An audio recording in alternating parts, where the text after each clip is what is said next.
I stood behind my newly reinforced door as my daughter Sarah pounded outside, screaming curses, while her husband Brad attacked the lock with a crowbar. I clutched a manila envelope containing DNA test results and financial documents that would destroy their carefully constructed lies.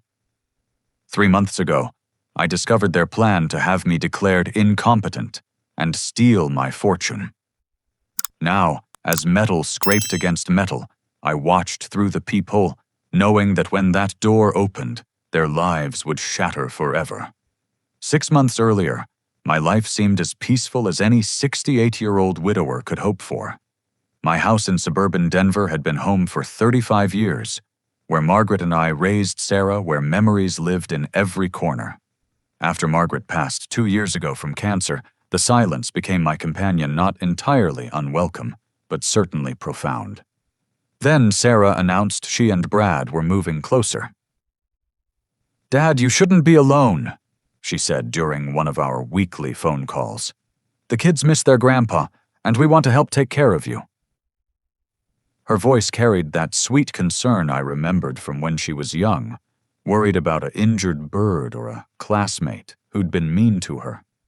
Within 2 months, they'd bought a house just 15 minutes away. Every Sunday became our tradition again, just like when Sarah was growing up.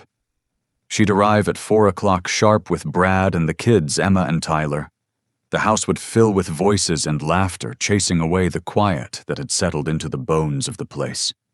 Brad would shake my hand with that firm grip of his, the one he probably practiced for his real estate clients. "How's the best father-in-law in Colorado doing?" he'd ask, flashing those whitened teeth. He was handsome in that generic way, like a catalog model for suburban dads. Square jaw pressed polo shirts, the kind of man who made you feel like you were being sold something, even when he was asking about your health. Emma, 12 years old and sharp as her grandmother had been, would tell me about her science projects and debate competitions. Tyler, 10 and quieter, would sit beside me on the couch, showing me his drawings. He had real talent, that boy. His sketches captured details most adults would miss. During one of these dinners, while Sarah was in the kitchen putting finishing touches on her pot roast, Brad casually mentioned my finances. "You know, Jim, I've been thinking. Managing all those investments and accounts must be getting complicated. I deal with financial portfolios all day for my high-end clients. Happy to help you organize everything, make sure you're maximizing your returns." I was cutting my meat at the time, the knife pausing for just a moment. "That's kind of you, Brad, but my accountant handles all that. Has for 20 years now." Of course," Brad said, waving his fork. "Just want to make sure you're taken care of. Family looks out for family, right?" Sarah emerged from the kitchen with her perfect smile, the one that didn't quite reach her eyes anymore. "When had that started? Brad's just trying to help Dad. We worry about you dealing with all that complicated paperwork alone." The first real flag should have been 3 weeks later when I caught Brad in my home office. I'd come back from the bathroom to find him photographing documents on my desk with his phone. "Brad," I said from the doorway. He didn't even flinch, just smiled and held up his phone. "Sorry, Jim. Sarah asked me to grab the recipe for that chili you made last month. She said you kept it in here somewhere.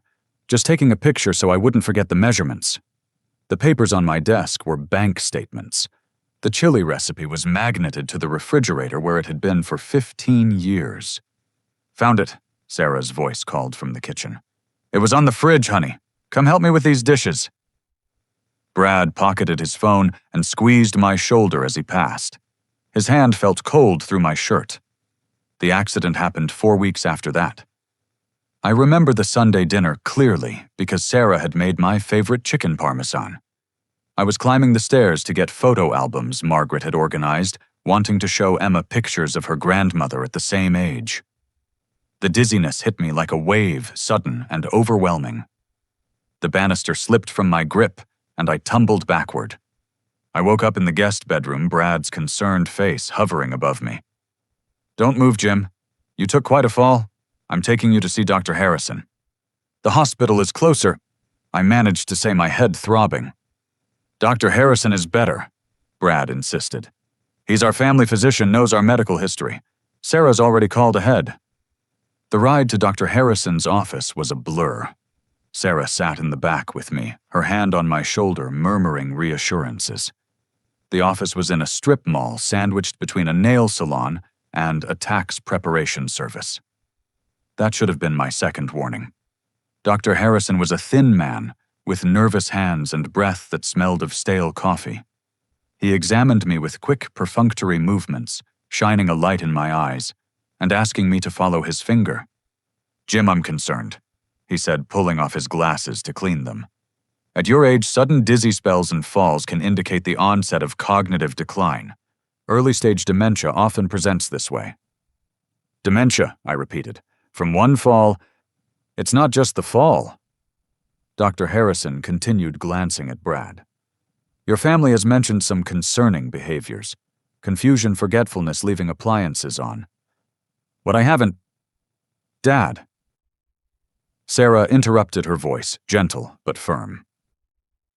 "Last week you called me 3 times asking about Mom's birthday party, and the week before you left the garage door open all night. None of that was true. I knew it wasn't true. But the way she said it with such conviction and concern made me doubt myself for just a moment. I recommend we start documenting these incidents," Dr. Harrison said, already writing on his pad. "And it might be wise to consider power of attorney arrangements, just as a precaution." Brad nodded sagely. "Whatever's best for Jim's health and safety." They drove me home in silence. I pretended to doze in the back seat, but my mind was racing. Something was very wrong here.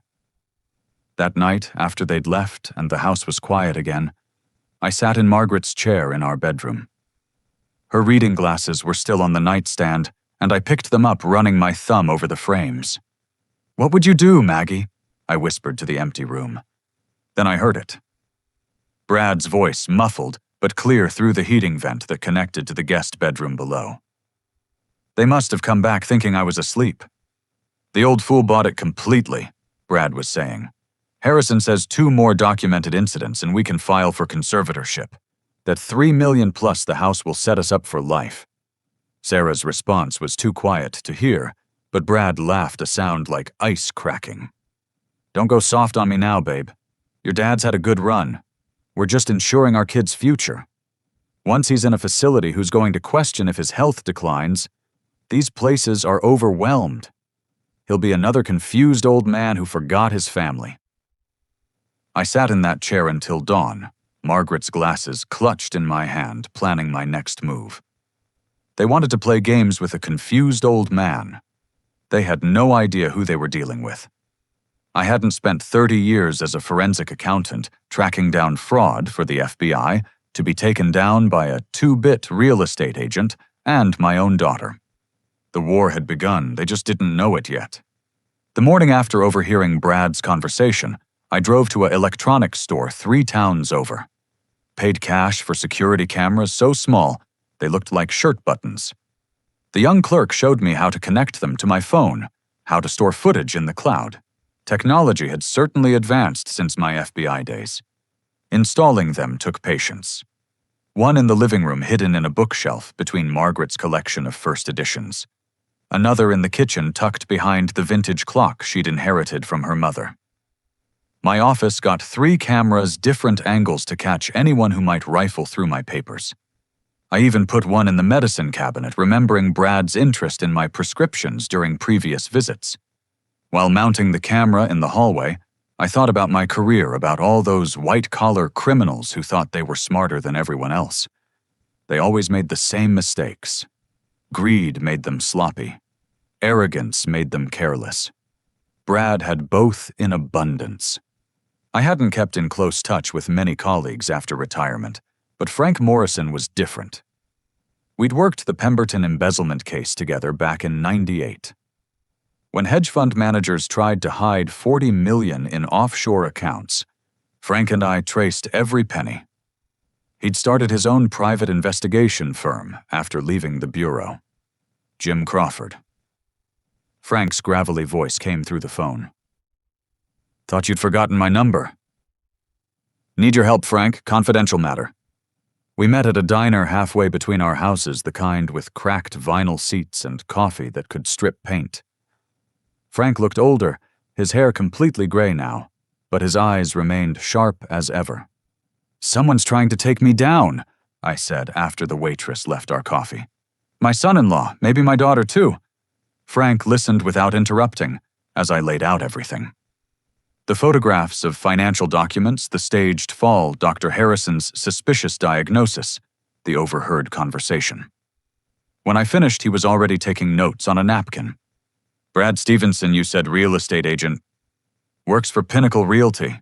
Big house, expensive car, always talking about his high-end clients." "Those are usually the ones drowning in debt," Frank observed. "Give me a week. I'll dig up everything from his kindergarten report cards to his browser history."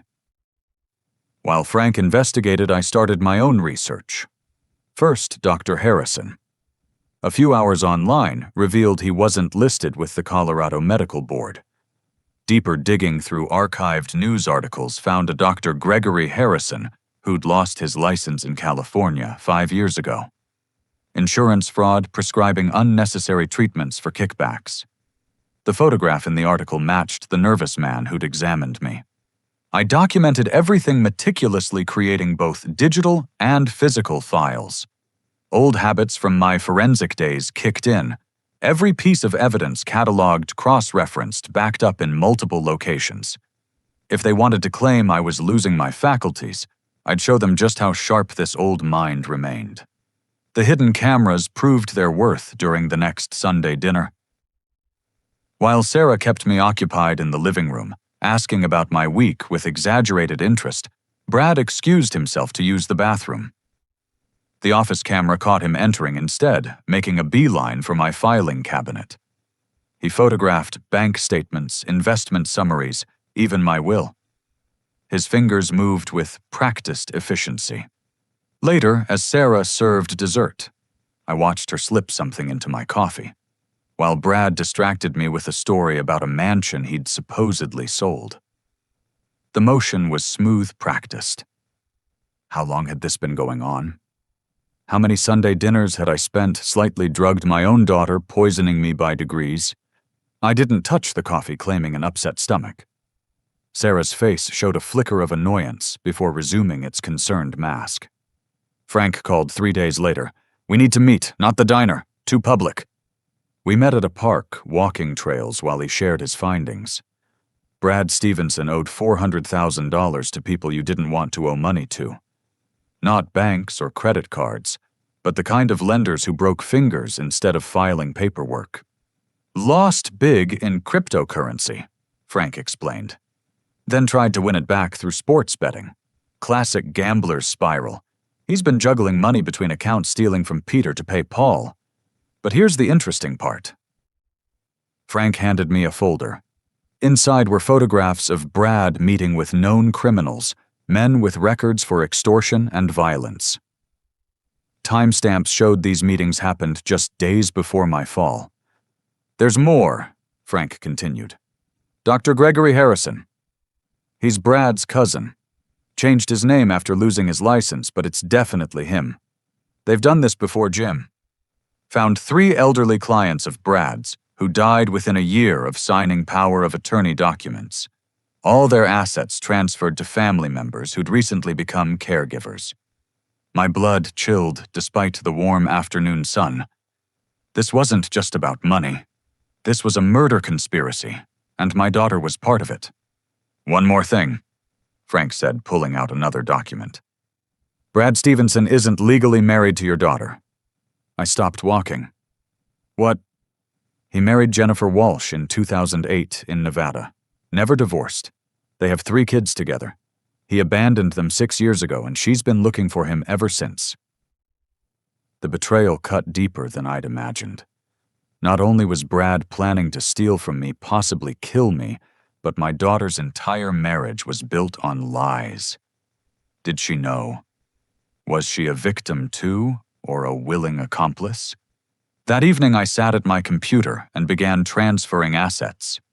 Not all at once, nothing that would trigger alerts, but steady movements to accounts Brad would never find. I created a trust with ironclad provisions, naming my sister Ruth as trustee if anything happened to me. The house which Brad seemed so eager to acquire, I prepared donation papers for the Veterans Community Housing Initiative, post-dated but ready. The cameras kept recording. Sarah's visits increased to twice a week, always with food or drinks she insisted I consume. I became an actor in my own life, pretending to sip drugged tea while pouring it into potted plants later. Acting confused when she asked the same question multiple times, knowing she was building a case for my incompetence. One afternoon, while pretending to nap on the couch, I heard her on the phone in the kitchen. "Just a little longer," she said. "Dad trusts me completely. He'd never suspect his own daughter. Once the paperwork goes through, we'll be set. The kids can go to private school, we can get out from under these debts." The kids. Emma and Tyler. My grandchildren were pawns in this sick game.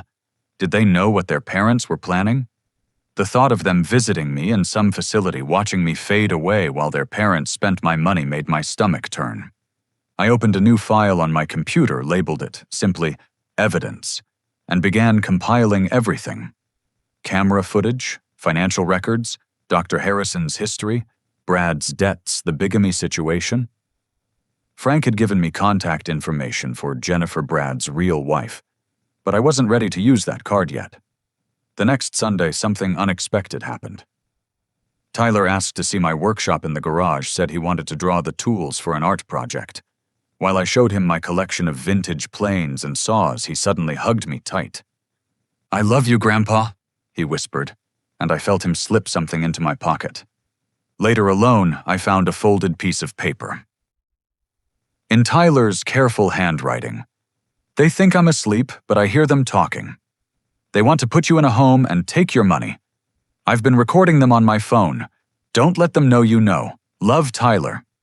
My 10-year-old grandson had more integrity than both his parents combined. That night, I added a provision to my trust. Whatever happened, Tyler and Emma would be taken care of, but their parents would never touch a cent. The game had changed. Now I had an ally on the inside, a brave little boy who chose right over blood.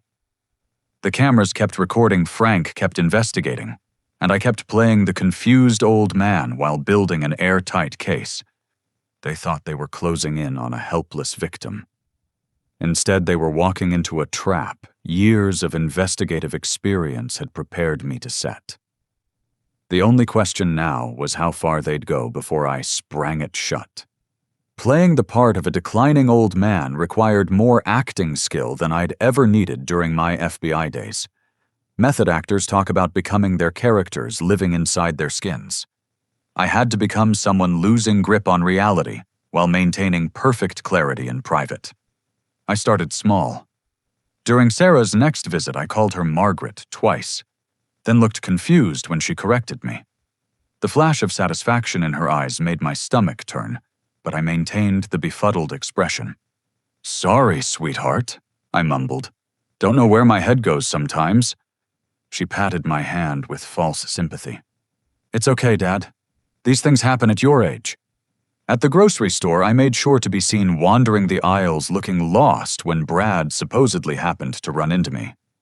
I let him guide me home, listened to him tell Sarah how he found me confused and disoriented.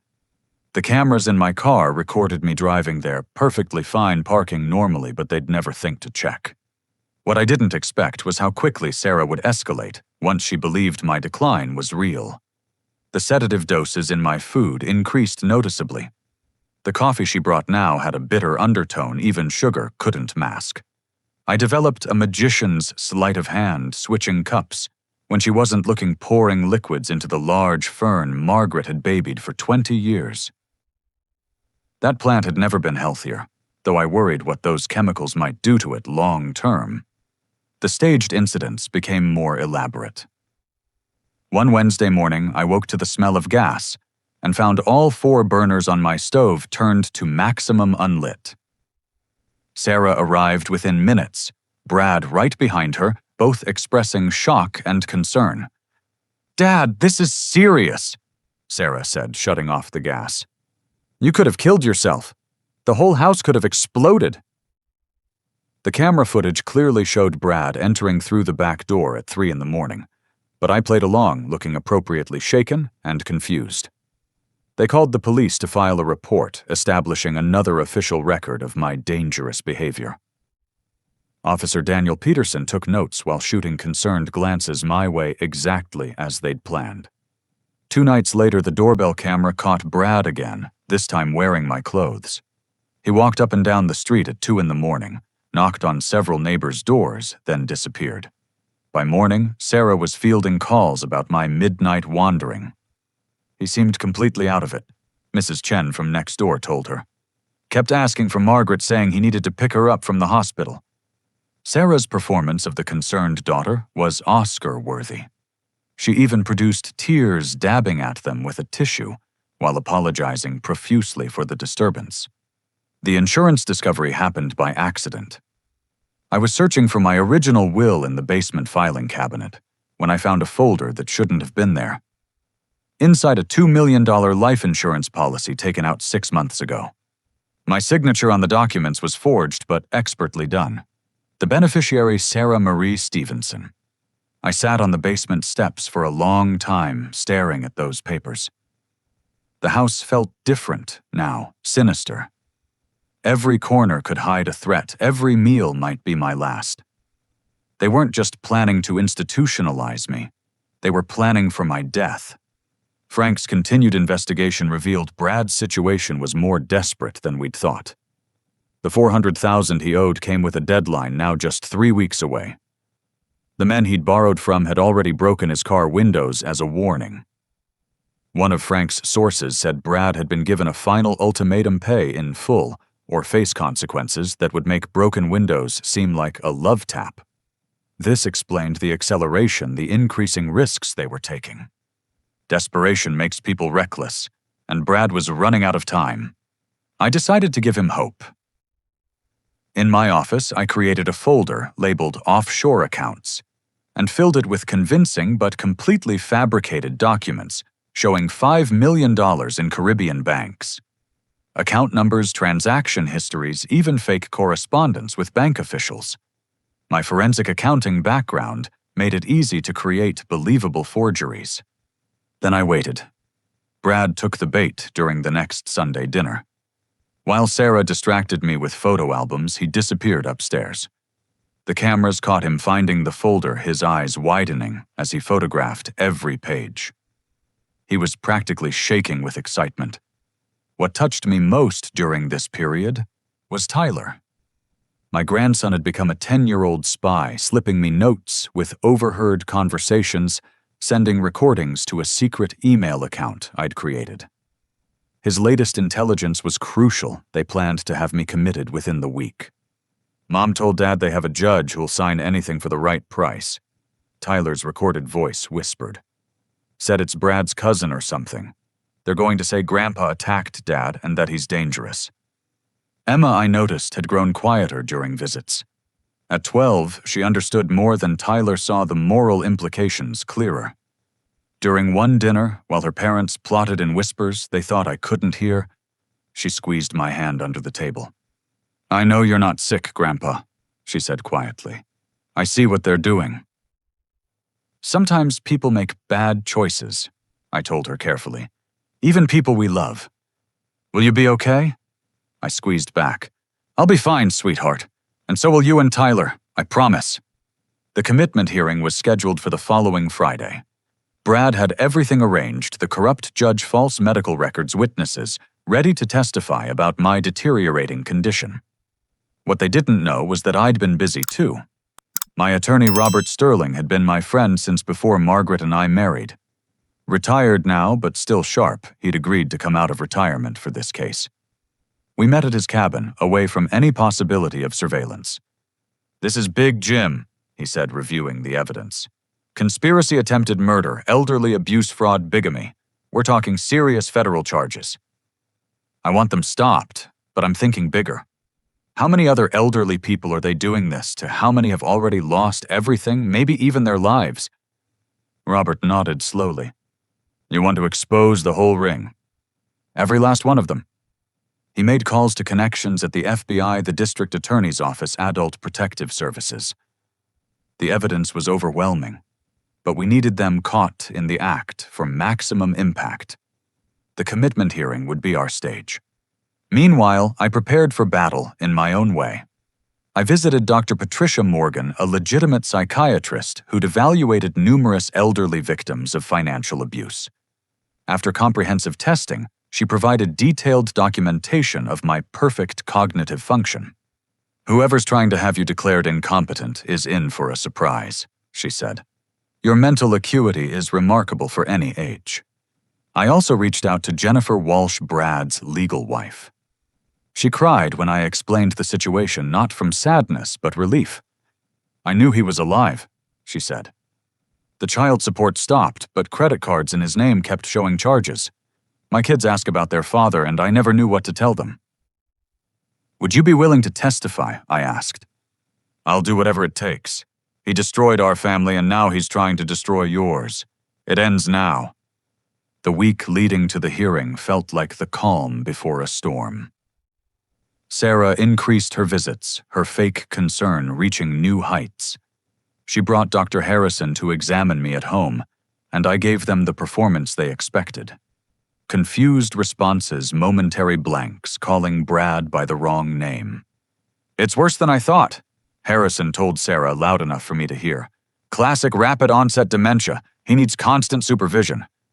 They had no idea the FBI was already investigating Harrison, that agents had interviewed his previous victims' families. The net was closing, but they were too focused on their prize to notice. The night before the hearing, I couldn't sleep. I walked through my house, touching Margaret's things, looking at family photos from happier times. There was one of Sarah's college graduation, her smile genuine, then proud and full of possibility. When had that bright young woman become someone capable of plotting her father's destruction? In the morning, everything would change. The masks would come off, the truth would emerge, and the family I thought I had would officially end. But sometimes ending a lie is the only way to begin healing. I spent that night organizing evidence files, preparing for war, while maintaining the facade of a confused old man losing his grip on reality. They wanted to take everything from me, but they'd forgotten one crucial fact: I'd spent my entire career catching criminals who thought they were untouchable. Tomorrow at the commitment hearing they'd so carefully orchestrated, they'd learn exactly who they'd been trying to con. Friday morning arrived, gray and drizzling, fitting weather for family betrayal. I dressed carefully in mismatched clothes, one black sock and one navy shirt buttoned wrong. Details that would support their narrative until the moment of revelation. Sarah arrived early, fussing over my appearance with false maternal concern. "Dad, let me fix your buttons. We want you looking presentable for the judge." "Judge?" I asked, feigning confusion. "Are we going to court? Did I do something wrong?" Her smile was patient, practiced. "Just a little meeting to make sure you're taken care of. Brad and I only want what's best for you." Brad waited in the car, drumming his fingers on the steering wheel. The cameras had caught him meeting with his creditors yesterday, buying time by promising payment within days. He looked haggard, desperate, a man watching his house of cards tremble in the wind. The courthouse was a modern building, downtown, all glass and sharp angles. They guided me through security like handling a child, Brad's hand firm on my elbow. What they didn't notice was Robert Sterling seated in the back, or Agent Carl Johnson from the FBI's white-collar crime division standing near the exit. The hearing was in a small conference room rather than a formal courtroom. Judge Martin Hendricks, Brad's cousin, twice removed, according to Frank's research, presided with an air of predetermined judgment. He barely glanced at me before shuffling through papers Sarah and Brad had provided. "Let's proceed," Hendricks said. "I understand we have concerning circumstances regarding Mr. Crawford's mental capacity." Sarah stepped forward every inch the worried daughter. "Your Honor, it breaks my heart to be here, but my father has become a danger to himself. The incidents have escalated dramatically." She presented their evidence, the false police reports, the staged gas leak witness statements from neighbors, about my supposed midnight wandering. Dr. Harrison testified about rapid cognitive decline, producing charts and medical terminology designed to impress rather than inform. In my professional opinion, Harrison stated, Mr. Crawford requires immediate institutionalization for his own safety. His condition will only deteriorate without constant supervision. Brad added financial concerns, explaining how I'd allegedly mismanaged funds, made erratic investments, fallen victim to obvious scams. All lies wrapped in enough technical language to sound credible. I sat quietly, occasionally muttering to myself, playing the part they'd cast me in. Let them dig their hole deeper. Robert had advised waiting until they'd fully committed to their false narrative before revealing the truth. Mr. Crawford, Judge Hendricks addressed me with condescending slowness. Do you understand why you're here today? Margaret, I responded, looking around, confused. Is Margaret coming? She said she'd pick me up after her hair appointment. Sarah dabbed at her eyes. Brad shook his head sadly. The judge made notes with satisfied efficiency. I've seen enough, Hendricks declared. Based on the overwhelming evidence presented, I'm prepared to grant immediate conservatorship to Mrs. Stevenson, with power of attorney for all medical and financial decisions. The door burst open before he could bang his gavel. I'm afraid that won't be possible, Your Honor. Robert Sterling entered with the force of his 40-year legal career behind him. Agent Johnson and 2 other FBI agents followed along with officers from Adult Protective Services. What is the meaning of this? Hendricks sputtered. The meaning, Robert said, placing a thick folder before the judge, is that you're presiding over a criminal conspiracy. Mr. Crawford is my client, and I can assure you his mental capacity is perfectly sound. Dr. Patricia Morgan, Chief of Psychiatric Services at Denver General, has thoroughly evaluated him. Her report is in your folder. Sarah's face drained of color. Dad, what's going on? I stood slowly straightening my deliberately mismatched clothes. What's going on, Sarah, is justice. Did you really think I'd lost my mind, that 30 years as a forensic accountant investigating fraud left me unable to recognize a con when my own daughter was running it? Your Honor, Brad started, but Agent Johnson cut him off. Brad Stevenson, you're under arrest for elderly abuse, fraud, and conspiracy. You have the right to remain silent. As they cuffed Brad, Robert continued presenting evidence. He connected his laptop to the room's screen, displaying camera footage of Brad breaking into my house, doctoring the gas stove, photographing financial documents. These videos clearly show Mr. Stevenson staging incidents to support false claims of Mr. Crawford's incompetence, Robert explained. Next came audio recordings of Brad and Sarah discussing their plans, talking about sedating me, celebrating how well I'd bought their performance. Sarah's voice filled the room from 6 weeks ago. Just a little more Valium in his coffee. He's already acting confused. A few more weeks and we'll have everything. No, Sarah whispered. Those are fake. Dad, tell them. But the evidence kept coming. Dr. Harrison's false credentials, his history of insurance fraud, the connection to Brad. Financial records showing Brad's massive gambling debts, his meetings with known criminals. Judge Hendricks tried to maintain authority. This is highly irregular. This hearing is about Mr. Crawford's capacity, not these alleged crimes. Agent Johnson stepped forward. Judge Hendricks, we have evidence of you accepting bribes from Mr. Stevenson to prejudice this hearing. You're under arrest as well. The room erupted. Hendricks demanded lawyers. Brad struggled against handcuffs, but Sarah's reaction cut deepest. She turned to me with tears that seemed genuine for the first time in months. Daddy, how could you do this to me? I'm your daughter. My daughter, I said quietly, wouldn't drug me, wouldn't stage accidents, wouldn't try to steal my life's work while planning my death. Planning your death. Her shock seemed real, but I couldn't trust any emotion from her anymore. Robert produced the life insurance documents. $2 million taken out 6 months ago with forged signatures. Tell me Sarah does a loving daughter secretly insure her father's life for millions. Tyler stood up from where he'd been sitting quietly with my sister Ruth, who'd brought both children at my request. His young voice carried clearly through the chaos. I recorded you, Mom. Lots of times. He held up his phone. You said Grandpa would die in the nursing home within a year. You said it would be better that way, cleaner. Sarah's legs gave out. She sank into a chair as Tyler's recordings played. Her voice, Brad's voice, planning my demise with casual cruelty. Discussing which facility would provide the least oversight, how to ensure my decline would be rapid and unquestioned. You used your own son, she said to me as if I were the betrayer. Tyler came to me, I replied. A 10-year-old boy with more conscience than both his parents combined. He knew what you were doing was wrong.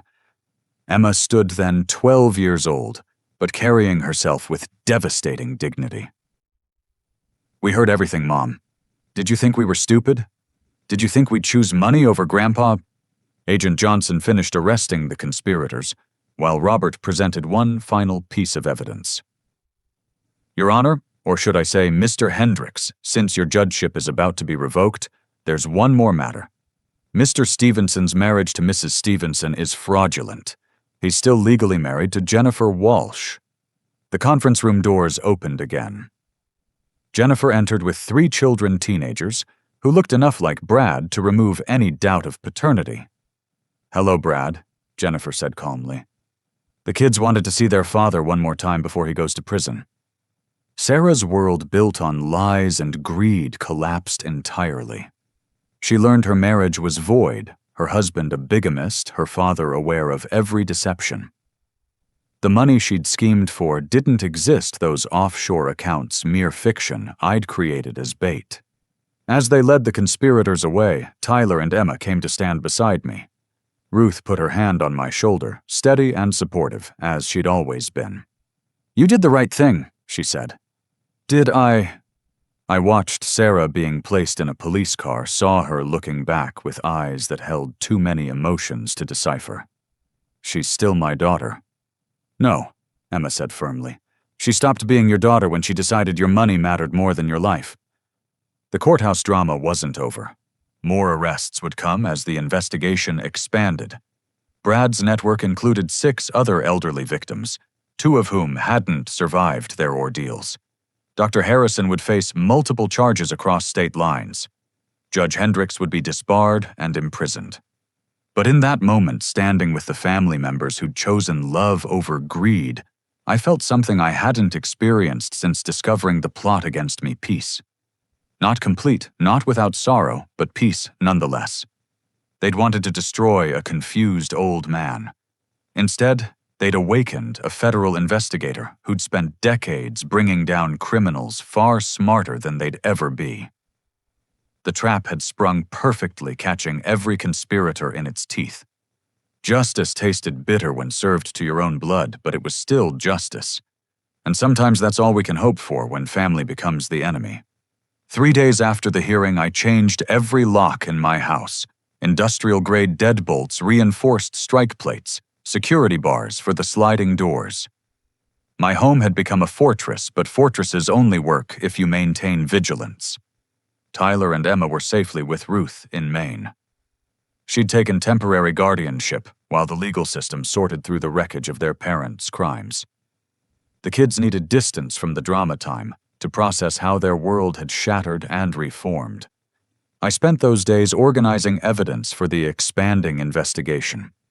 6 more elderly victims had been identified, their stories heartbreakingly similar to mine. Lonely widowers or widows trusting family members who saw them as ATMs rather than human beings.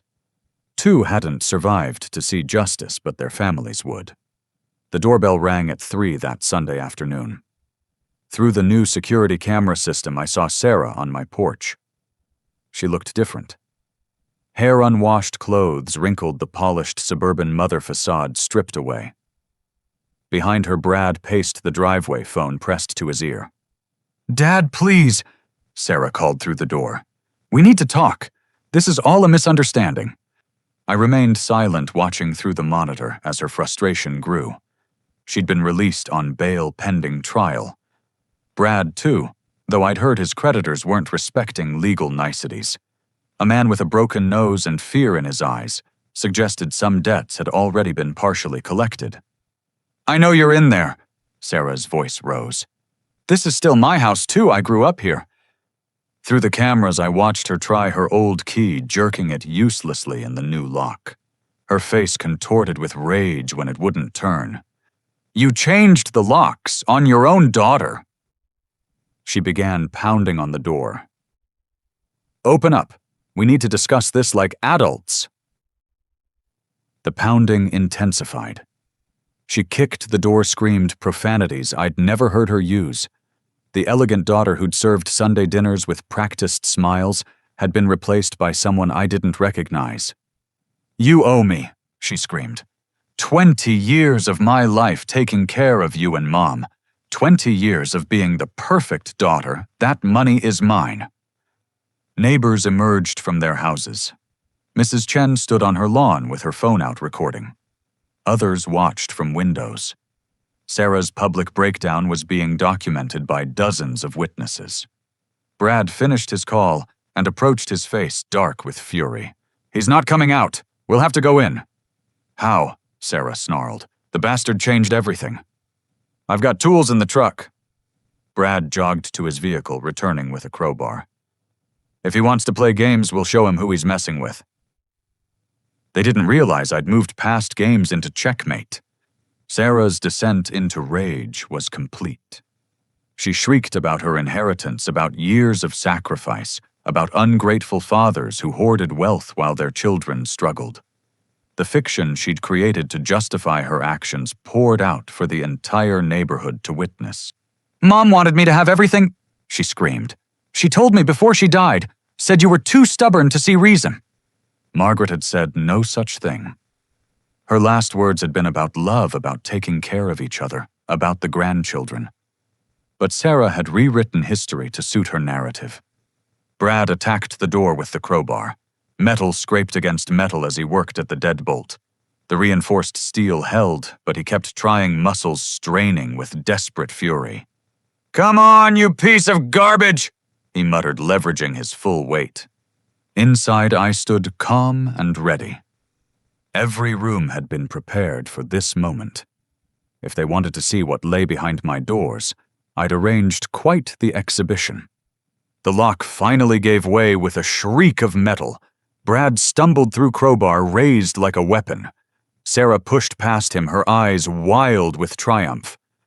"Dad," she called. "Where are you hiding, you senile fool?" They found me in the living room, standing beside a wall I'd converted into an evidence display. Photos, documents, and recordings mapped out their conspiracy in meticulous detail. 3 large monitors played synchronized videos of their crimes. Brad stopped mid-step as his own voice filled the room from one screen. "The old fool bought it completely. 3 million plus, the house will set us up for life." On another monitor, Sarah added sedatives to my coffee while checking over her shoulder. The timestamp showed this happened week after week, a methodical poisoning documented in high definition. "What is this?" Sarah whispered. "This," I gestured to the displays. "This is truth. Every lie exposed, every crime documented. Welcome to my museum of betrayal." They moved deeper into the house, finding more revelations in each room. The kitchen held printouts of Brad's gambling debts, photos of him meeting with loan sharks, screenshots of his desperate messages begging for more time. "How did you—" Brad's voice trailed off as he saw his entire secret life laid bare. The dining room displayed Sarah's affair evidence. Photos of her with Mark, her personal trainer, in compromising positions. Hotel receipts, romantic messages, plans to run away together once she had my money. "You followed me." Sarah's indignation was almost comical given the circumstances. "Private investigator," I corrected. "You weren't as careful as you thought." My office had been transformed into a financial crime scene. Brad's embezzlement from other elderly clients covered one wall. Fake invoices, forged signatures, diverted funds tracked through multiple accounts. The FBI had been building cases on each one. The hallway featured a timeline of their conspiracy, starting with their first discussions about my future care, and ending with plans for my eventual death. Tyler's recordings provided the soundtrack, his young voice capturing his parents' casual evil. My own son, Sarah breathed, sounding genuinely wounded for the first time. The guest bedroom held the crown jewel evidence of the insurance fraud ring Brad operated with Dr. Harrison and Judge Hendricks. 16 elderly victims over 5 years, 4 dead under suspicious circumstances. Their photos lined the wall like a memorial. "You don't understand," Brad said, desperation creeping into his voice. "Those people were alone. No one cared about them. We gave them attention before you killed them," I finished. The master bedroom contained the final revelation. On the dresser sat an envelope marked, "Sarah, read this." She opened it with shaking hands, pulled out papers that made her face go white. "Divorce papers," she whispered. "From 1990. I nodded. "Your mother had an affair with David Thompson from her office. You're his biological daughter, not mine. Margaret wanted to tell you, but I said no. You were my daughter in every way that mattered. I loved you, raised you, would have died for you." Sarah's legs gave out. She sank onto the bed papers, fluttering from nerveless fingers. "But you're not," she started. "I'm not your biological father, which means you have no legal claim to anything. No inheritance, no family rights, nothing but what I choose to give. And after what you've done, that's exactly nothing." Brad laughed, a harsh sound devoid of humor. "Perfect. The perfect ending to the perfect scam. We're done, Sarah. Finished." Through the bedroom window, I saw police cars arriving. Neighbors had called about the break-in, the screaming the man with the crowbar. But these weren't just responding officers. Agent Johnson stepped out, followed by a full federal task force. "You called them," Brad said, understanding flooding his face. "The moment you broke through that door, breaking and entering attempted assault with a deadly weapon violation of bail conditions. You've added years to your sentences." Sarah looked up at me with tears streaming down her face. Not the fake tears of manipulation, but genuine grief for the life she'd thrown away. "I loved you once," she said. "Before the money mattered. When did I become this person?" "I've asked myself the same question every day since discovering your plan. When did my little girl who rescued injured birds become someone who'd poison her father's coffee?" The police entered through the broken door. The house filled with uniforms, evidence technicians, federal agents. Brad was cuffed immediately, the crowbar photographed as evidence. "Sarah Stevenson." Agent Johnson announced, "You're under arrest for violation of bail conditions, breaking and entering conspiracy to commit murder, and elderly abuse." As they led her away, Sarah turned back one final time. "The grandchildren will be loved and protected. They chose truth over lies, family over greed. They'll have everything you could have had if you'd made the same choice." The house emptied slowly. Evidence was photographed statements, taken the broken door, secured with emergency boarding. I stood in my living room, surrounded by the museum of betrayal I'd created, feeling hollow victory settle in my chest. Mrs. Chen appeared at the doorway. "Jim, I brought tea." My neighbor entered carefully, carrying a tray with 2 cups and a plate of cookies. We sat in my violated home, while she shared her own story of a nephew who'd tried something similar.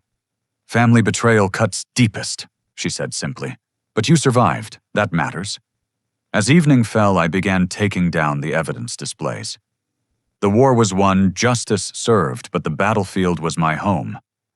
Tomorrow I'd start making it a place of peace again, somewhere Tyler and Emma could visit, without seeing their parents' crimes on every wall. The broken door would be replaced with something stronger. The house would be secured against future threats. But the real work would be rebuilding trust, showing 2 wounded children that not all adults were waiting to betray them. Brad and Sarah had broken down my door expecting to find a cowering victim. Instead, they'd discovered that some old men have teeth, and the truth can bite harder than any crowbar. The envelope I'd given Sarah contained more than divorce papers. As she sat in the detention center that night, she would discover the full scope of how thoroughly her life had been built on lies. The next morning, Robert Sterling met with prosecutors to present our complete case. The evidence room looked like a forensic accounting classroom, boxes of documents stretching across 3 tables. Financial crimes, medical fraud, conspiracy to commit murder, elderly abuse across state lines. Federal charges that would ensure decades behind bars. "Your client wants to press full charges?" the lead prosecutor asked. "Every single one," Robert confirmed. "But there's something else. Sarah Stevenson isn't legally entitled to that name." He produced marriage certificates, DNA test results, and adoption papers never filed. The story unfolded like a origami crane in reverse, each fold revealing new deceptions. Margaret's affair with David Thompson had lasted 6 months in 1990. When she discovered her pregnancy, she'd confessed everything. I'd been 38, building my career believing in the sanctity of family above all else. "I'll raise the child as mine," I'd told her. "But David Thompson disappears from our lives forever." He had dying in a car accident 3 years later. Sarah grew up never knowing, believing herself a Crawford through and through. I'd loved her completely, my daughter, in every way that counted. Biology meant nothing next to birthday parties, school plays teaching her to ride a bike, walking her down the aisle. But love couldn't survive what she'd tried to do. The attempted murder, the systematic poisoning, the plan to watch me waste away in some facility while she spent my money. That crossed lines that couldn't be uncrossed. Brad's situation deteriorated rapidly in custody. His creditors had found creative ways to send messages even behind bars. A broken finger here, mysterious bruises there. The guards looked the other way, understanding that some debts transcended legal systems. Then Jennifer arrived for her day in court. Brad's legal wife brought documentation spanning 12 years of marriage, 3 children's birth certificates, proof of abandonment. She'd hired investigators, tracked him across state lines, built her own case for years. "He left us with nothing," she testified. "Cleaned out our accounts, disappeared overnight. The children cried for months asking when Daddy would come home." Brad's teenage son, Marcus, testified via video link. "He taught me to throw a baseball, then vanished before my first game. Mom worked 3 jobs to keep our house. We lost it anyway. The bigamy charges alone would add years to Brad's sentence." But Jennifer wasn't finished. She'd discovered Brad had done this before in Ohio. Another woman, another family abandoned a pattern of creating lives and discarding them when bills came due. Sarah watched her entire worldview collapse as Brad's history unfolded. The successful real estate agent she'd married was a serial con artist who specialized in vulnerable women with access to family money. She'd been a mark who became an accomplice. "Did you ever love me?" Sarah asked during one recorded jailhouse call. Brad's laughter was answer enough. The investigation expanded beyond my case. Dr. Harrison, faced with life in prison, flipped on everyone to save himself. He provided names, dates, details of the elder fraud network operating across 5 states. 16 confirmed victims became 32, then 48. Judge Hendricks tried to maintain innocence until prosecutors played recordings of him negotiating bribes. His career spanning dirty deals covered everything from custody battles to inheritance disputes. Anyone with money could buy justice in his courtroom. 57 cases will need review, the Judicial Review Board announced. Hundreds of lives affected by corruption. Adult Protective Services used our evidence to reform their oversight procedures. The Crawford case became required study for identifying family-based elder abuse. My camera system evidence filing and documentation methods were adopted as best practices. During this time, Emma and Tyler thrived with Ruth in Maine. She enrolled them in schools where nobody knew their parents' crimes. They received therapy, joined activities, slowly rebuilt their sense of normal. Tyler's recordings had provided crucial evidence, but I worried about the psychological impact. What child should have to spy on their parents? Dr. Patricia Morgan, who'd evaluated my mental capacity, offered to counsel him pro bono. "He's remarkably resilient," she reported after several sessions. "He knew what his parents were doing was wrong and chose to protect you. That moral clarity will serve him well." Emma struggled more. At 12, she understood the full implications. Her college fund would come from a grandmother who wasn't biologically related while her parents rotted in prison. She wrote me letters full of confusion and pain. "Why did they choose money over us?" she asked in one. "Weren't we enough?" I had no easy answers. Greed is a poison that makes people forget what truly matters. Sarah and Brad had traded their children's love for the promise of easy wealth and lost everything that actually counted. The financial aftermath was swift. Brad's assets, what few legitimate ones existed, went to his abandoned families. Sarah's possessions were liquidated to pay restitution to Brad's elderly victims who survived. The house she'd wanted so badly would indeed go to the Veterans Community Housing Initiative. I established education trusts for all 5 grandchildren, Tyler, Emma, and Brad's 3 abandoned kids.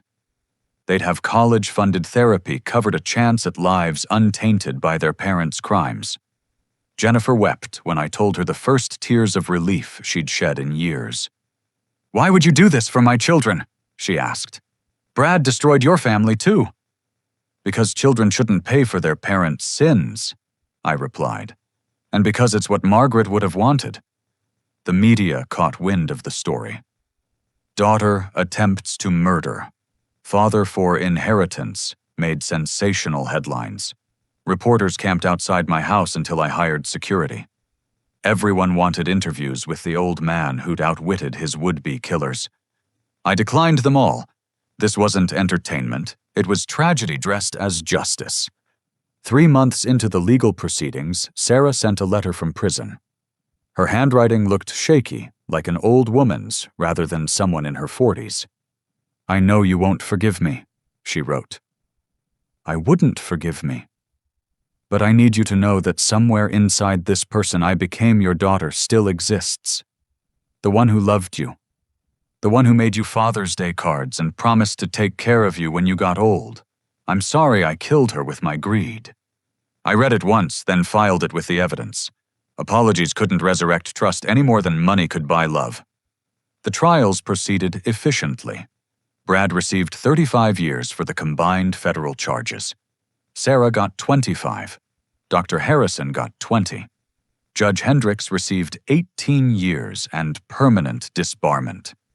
Their network crumbled entirely. Every conspirator faced justice. Every elderly victim received restitution. Every family torn apart by their schemes got some measure of closure. The system worked because one intended victim refused to play dead. On the day of Sarah's sentencing, she made one final statement. "I destroyed my family for money that never existed. I poisoned my father, traumatized my children, and threw away every good thing in my life. There's no punishment worse than living with that knowledge." The judge disagreed. 25 years would give her plenty of time to think about it. As marshals led her away, Sarah looked back one last time. Our eyes met across the courtroom. For a moment I saw my little girl, who'd cried over a dead butterfly, who'd proudly shown me her first tooth gap, who'd promised to dance at my 100th birthday party. Then the door closed and she was gone forever. The drive home was quiet. Robert sat beside me, knowing words were useless against this kind of pain. Justice had been served, lives saved, evil stopped. But victory tastes like ashes when the villain is your daughter. That night I sat in Margaret's chair, holding our wedding album. Photos of Sarah as a baby, a child, a young woman. The daughter I'd raised was gone, replaced by a stranger who'd tried to kill me. All the love I'd poured into her had curdled into something monstrous. "I kept my promise, Maggie," I whispered to her photograph. I protected her secret until she forced my hand, but I couldn't protect her from herself. The reversal was complete. The hunters had become the hunted, the strong revealed as weak, the wealthy exposed as bankrupt, in all ways that mattered. My daughter learned she'd never been entitled to an inheritance she'd killed to obtain. But the sharpest reversal was mine. I'd gone from father to victim to victor to mourner in the span of months. No amount of justice could fill the hole where my daughter used to be. That was the price of survival when family becomes the enemy. The phone rang. Tyler's voice came through excited about a science fair project. In the background, Emma laughed at something on TV.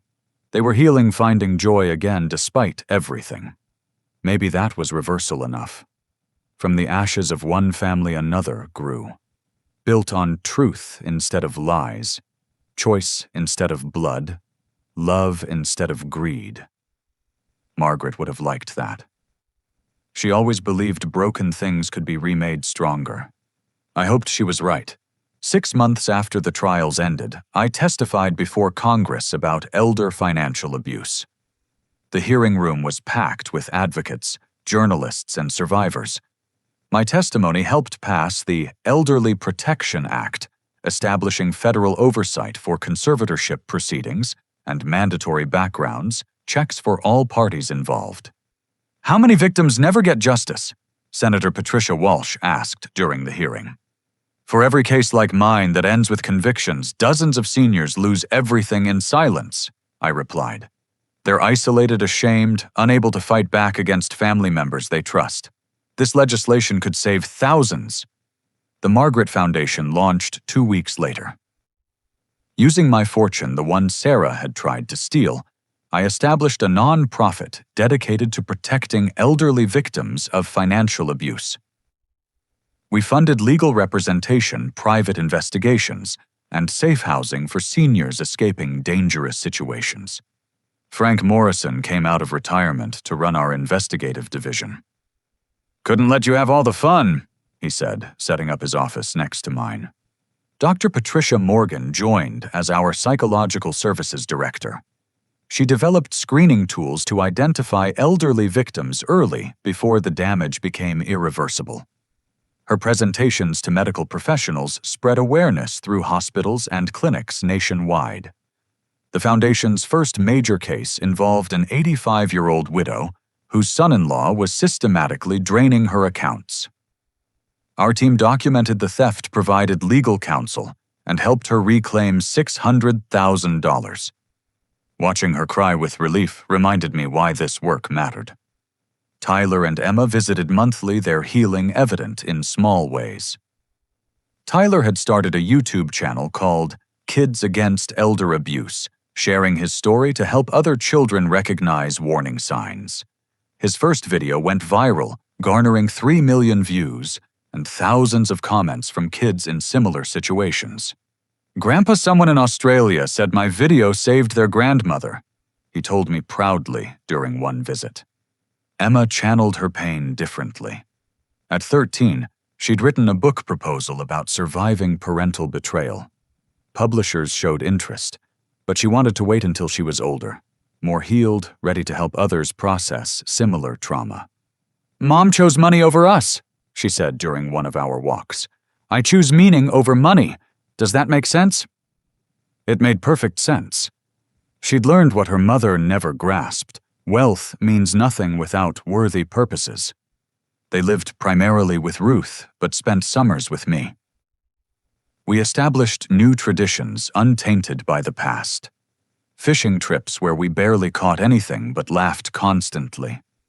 Cooking lessons where Emma discovered her grandmother's talent lived on in her hands. Building projects where Tyler's methodical mind shone through. One evening, as we prepared dinner together, Emma asked, "Do you think Mom thinks about us?" "Every day," I answered honestly. "Prison gives people lots of time to think." "Does she understand what she lost?" I pulled her into a hug. "I hope so, sweetheart.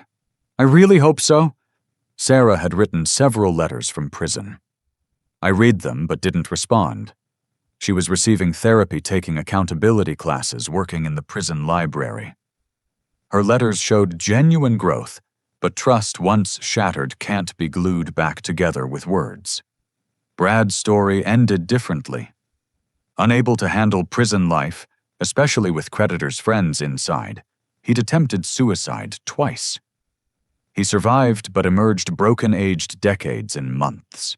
His teenage son, Marcus, wanted nothing to do with him, but Jennifer's 2 younger children still wrote occasional letters. The media attention around our case sparked nationwide discussion about elder abuse. I appeared on news programs, always refusing to show my face, maintaining privacy for the grandchildren's sake. The message mattered more than the messenger. What warning signs should families watch for? One interviewer asked. Sudden interest in finances, isolation from other family members, unexplained accidents, or illness pressure to sign documents. But the biggest sign is your gut feeling. If something feels wrong, investigate. Don't let love blind you to abuse. The foundation grew rapidly. Donations poured in from seniors grateful someone was fighting back. We opened satellite offices in 10 cities, hired former FBI agents, and social workers created educational materials for assisted living facilities. Our database of convicted elder abusers became a resource for families screening potential caregivers. The Crawford check saved countless seniors from placing trust in wrong hands. 1 year after the trials, I received an unexpected visitor. Jennifer arrived with her 3 children, wanting them to meet the man who'd ensured their education despite their father's abandonment. "Mr. Crawford saved our future," she told them. "When your father left us with nothing, this man gave us hope." Marcus, now 16, shook my hand with a firm grip. "Thank you for believing we weren't our father," he said simply. The younger 2 were shyer, but warming up. We spent the afternoon showing them the foundation offices, introducing them to the team, working to protect families like theirs. They left with scholarship information and promises to visit again. That Christmas, my house filled with chosen family. Ruth brought her husband, Charles. Frank came with his wife, Patricia. Dr. Morgan joined with her partner, Susan. Tyler and Emma decorated the tree with ornaments they'd made, carefully placing Margaret's angel on top. "This is nice," Emma said, surveying the warm chaos. "Different, but nice." Different, but nice summed up our new life perfectly. We'd lost the family we thought we had, but gained something more authentic. Trust earned rather than assumed love, proven through choices rather than claimed by blood. During dinner, each person shared what they were grateful for. When my turn came, I looked around the table at faces that had chosen to be here, not obligated by genealogy, but connected by something stronger. "I'm grateful for truth," I said, "for the painful truth that freed us from beautiful lies, for the chance to build something real from ruins, for all of you who chose light over darkness when tested." Tyler raised his glass of apple cider. "To Grandpa, who showed us that fighting back doesn't mean becoming like them." We toasted, and I felt Margaret's presence in the moment. She would have loved this gathering of warriors disguised as ordinary people, each bearing scars, but choosing hope. Later, as everyone helped clean up, Emma pulled me aside. "I've been thinking about forgiveness," she said. "Not for them, but for me. Carrying hate feels heavy." "Forgiveness doesn't mean reconciliation," I told her. "You can release the poison without drinking it again." She nodded, wise beyond her years. "I'm going to write her. Just once. To say I'm okay despite what she did. That I choose to be better." I kissed her forehead, proud of her strength. She'd found what Sarah never could, the power in choosing love over fear, purpose over profit, integrity over easy paths. The foundation received a presidential commendation that spring. Standing in the Rose Garden accepting recognition for work born from betrayal, I thought about cycles. How pain could generate purpose. How evil could spark movements for good. How one family's destruction could save hundreds of others. Mr. Crawford's courage in facing his own family's betrayal has created a shield for vulnerable seniors nationwide. The president said, He transformed personal tragedy into public service. The applause felt distant. Awards mattered less than the letters from seniors we'd helped the children who'd found courage to speak up the facilities, implementing our protection protocols. Real victory lived in prevention, not recognition. As I write this, 5 years have passed since Brad broke down my door. The foundation has helped over 3,000 seniors recover stolen assets, totaling $400 million. Elder abuse prosecutions have increased by 60% in states adopting our model legislation. Tyler just started college planning to study law with a focus on elder rights. His YouTube channel has 2 million subscribers and has spawned support groups for children of abusive caregivers. He speaks at conferences with poise that would make any grandfather proud. Emma published her book at 18. Choosing Truth: A Daughter's Journey Beyond Betrayal spent 10 weeks on bestseller lists. She donates all profits to the foundation, saying money from pain should prevent more pain. They still call me Grandpa, though we share no blood. They've proven family is built through choice, not chance. Every milestone they achieve validates choosing justice over enabling evil, even when evil wore familiar faces. Sarah will be eligible for parole in 15 years. I won't attend the hearing, but I won't oppose her release either. She's served her time, lost her children, faced her demons. What happens next is her choice alone. The house where it all happened stands transformed. I converted it into the foundation's headquarters office space, where betrayal once lived. Brad's door-breaking entry point is now our main entrance, reinforced and welcoming to those seeking help. Sometimes I pause at that threshold, remembering the day everything changed. The terror of discovery, the pain of betrayal, the satisfaction of justice served. That broken door let truth escape, and truth has been breaking down barriers ever since. Margaret's chair sits in my office now, where I review cases and correspondence. Her presence guides the work, reminding me why protecting the vulnerable matters more than personal peace. She always believed in fighting for those who couldn't fight for themselves. They thought an old man's love made him weak. I often tell audiences at foundation events. They never understood that protecting others from predators gives life meaning. Now I sleep peacefully knowing justice prevails and innocent seniors are safe. That broken door didn't let evil in, it let truth out. The doorframe Brad destroyed hangs in our conference room with its plaque, "Truth always opens doors." New employees hear the story, understand our mission's personal roots, commit to preventing other families' destruction. As this story ends, another begins. Every day brings new cases, new victims finding courage to speak up, new predators, thinking elderly means easy. They're wrong. We're watching documenting ready to spring traps on those who prey on vulnerability. My phone rings. Another family needs help, another senior facing betrayal by those they trust most. I answer with energy that surprises me at 73, ready to fight again. Because this is my purpose now, ensuring no elderly person faces alone what I survived with help. The Margaret Foundation stands as testament that from life's darkest moments can emerge its most meaningful work. They wanted to steal my final years. Instead, they gave them purpose. They wanted my money. Instead, it funds justice. They wanted me forgotten in some facility. Instead, I'm remembered as the old man who fought back and won, then taught others to do the same.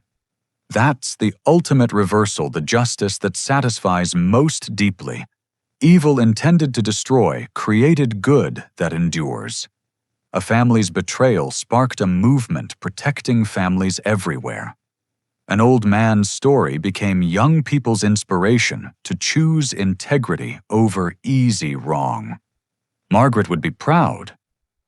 I've kept my promises to protect those who needed protection, to choose truth over comfortable lies, to build something worthy from ruins. The foundation bearing her name ensures her compassion outlives us both. To everyone reading this, who sees warning signs, who feels that gut instinct something's wrong, investigate. Document. Reach out for help. You're not alone. Not crazy, not powerless. Truth remains the strongest weapon against those who weaponize trust. And to those considering exploiting elderly relatives we're watching. The Crawford check will find you. The foundation will fund your prosecution. The pain you cause will return, magnified by justice. I close with gratitude for second chances for grandchildren who chose righteousness, for friends who stood firm for the broken door that let truth escape. From attempted murder came abundant life. From betrayal came purpose. From family's end came beginning. That's my story. May it inspire yours. Thank you for joining me on this difficult journey. If you've experienced elder abuse, or know someone who has, you're not alone. Have you witnessed warning signs in your own family? What would you do if faced with similar betrayal? Please share your thoughts in the comments below. Your story might help another viewer recognize danger before it's too late. If this account touched you, please like and subscribe to help spread awareness about elder abuse. Share this video with anyone who needs to hear that fighting back is possible, that justice can prevail, that broken families can forge new bonds stronger than blood. Together we can protect our vulnerable seniors and ensure no one faces this battle alone. Thank you for listening. And remember, truth always opens doors, even when someone tries to break them down. Stay strong, stay vigilant, and never let anyone convince you that age means weakness. Sometimes the oldest warriors have the sharpest teeth.